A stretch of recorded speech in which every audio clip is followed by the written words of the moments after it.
First night of staying in the van. Ooh, in the middle of downtown Santiago. Got pretty good sleep.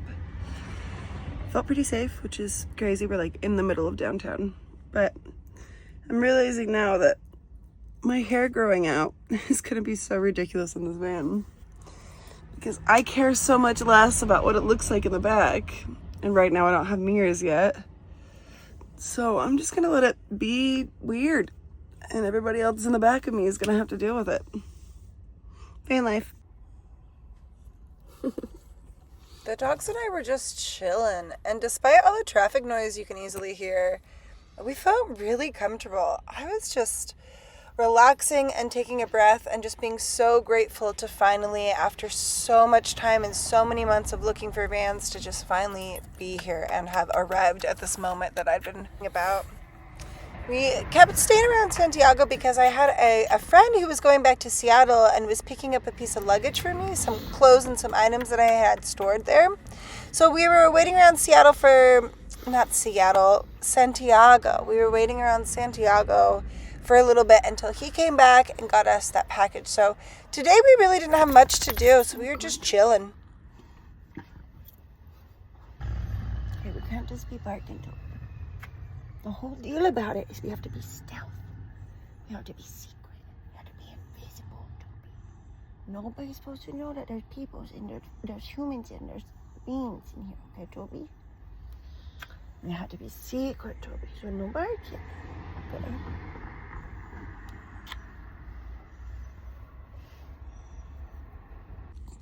It was around this part that I realized that my battery was dead from that dang hazard light blinking thing that goes on that I don't understand. But anyways, my battery was dead, so I messaged my mechanic and told him about it. And he is so kind. He's such a nice man. So he came over to the van and gave the van a jump and then told me to follow him to the mechanic shop, which was only about 10 minutes away, so that he could check and make sure that everything was good with the battery and that it wasn't some other issue. So we followed him to the mechanic shop, and then he took a look at a bunch of stuff, and then he asked me, well, he speaks mostly Spanish, and my Spanish isn't very good, so we Google translated, and he asked me what tools I had and if I knew how to change the tire and all of these things. And I didn't have any tools, and I don't really know how to change a tire. I don't have a dad, and I didn't really have anyone to teach me that sort of a thing. And so he's like, come in the car with me. And so we got in the car, and he took us to all these different shops and picked out all these different supplies and these things that I needed to have. And he wouldn't let me hold anything. He just was so kind and generous and dadded me around and told me that if I ever have problems on the road to message him, and he'll try to do everything he can to help us. And he's just the kindest man. Yeah.